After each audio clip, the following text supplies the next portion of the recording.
Okay, in this tutorial I'm going to show you how to make this little box. It's a Moss box. I think it's just called a closed Moss box, M-A-S-U, and it has the characteristic of these. I'm going to open it up here for you to see. You can take these outer flaps and then just fold them in, and it closes the box up rather nicely. On the inside you'll see I have marked the crease pattern for this box, and I've marked these myself in blue for the valley folds and red for these mountain folds. And if you fold the whole thing all the way through, by the most directions you'll get the leftover creases here in the middle, and I'm going to try to fold it without those leftover creases that are not actually used in the final box. So I'm going to use that as my diagram here, and we're going to use this 8.5 inch paper.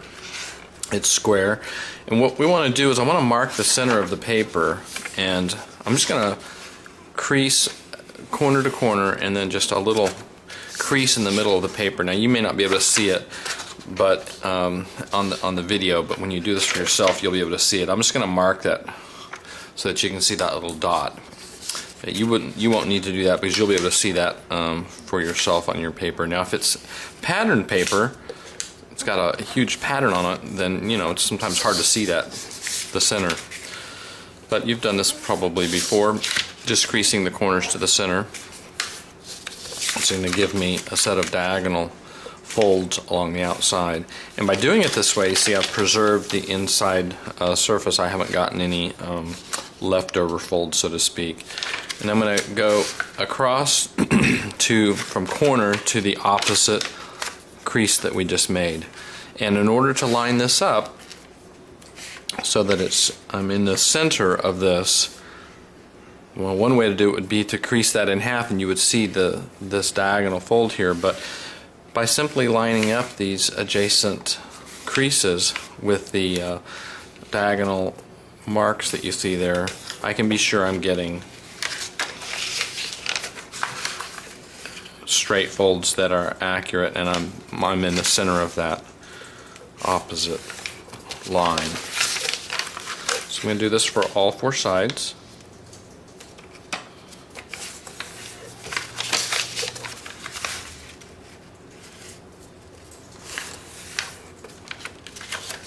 Now there are a couple of creases we're going to make that are going to be mountain. I'm going to reverse a couple of these valley folds that we just made, but on all four sides there's a little diamond shape there, and I'm going to make a mountain crease on those. So to do that, of course, we just turn the paper over, fold it directly in half, straight down the center, and I'm just going to crease. It's really easy to see where I'm going to crease to because you can see that I've just made that. Same thing here.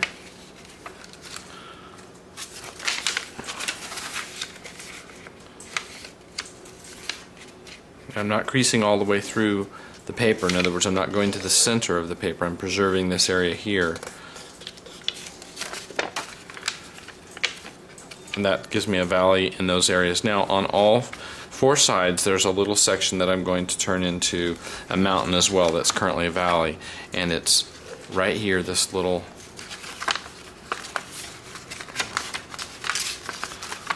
small section next to our existing mountain fold. Just reversing it. It's already there. All I'm doing is just reversing it. Where it was a valley before, I'm turning it into a mountain fold.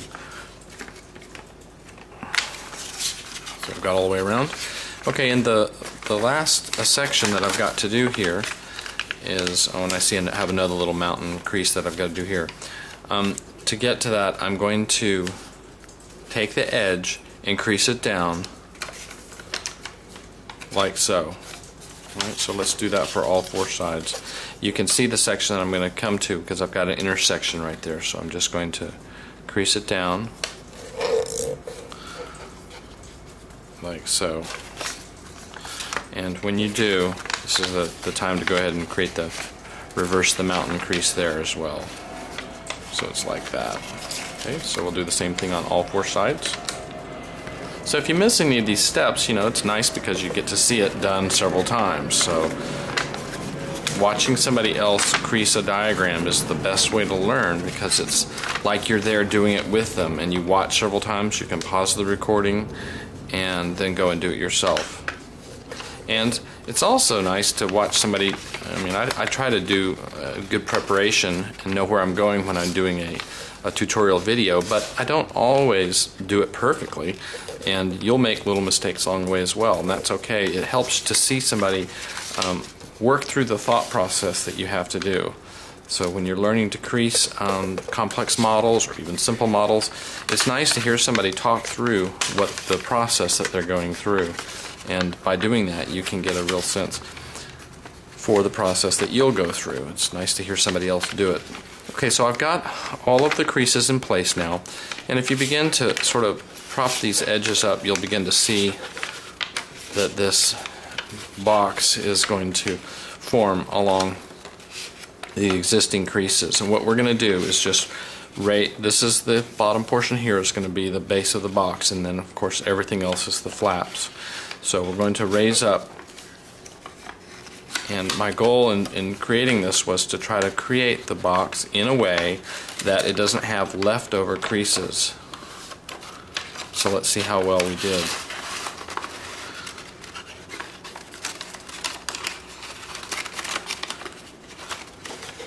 It's always the last one, if you're familiar with doing like a moving box or something that you're going to work with. That last flap is always the trouble, you know, it's always the one that's the hardest to work with. So that's the process I'm working through here, kind of working in reverse.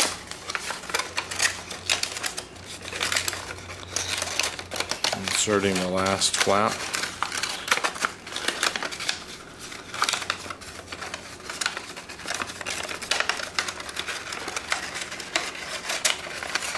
Under like so. So you sort of train the box how it's going to go. Once you've folded it once or creased it once, then after that it'll go pretty easily.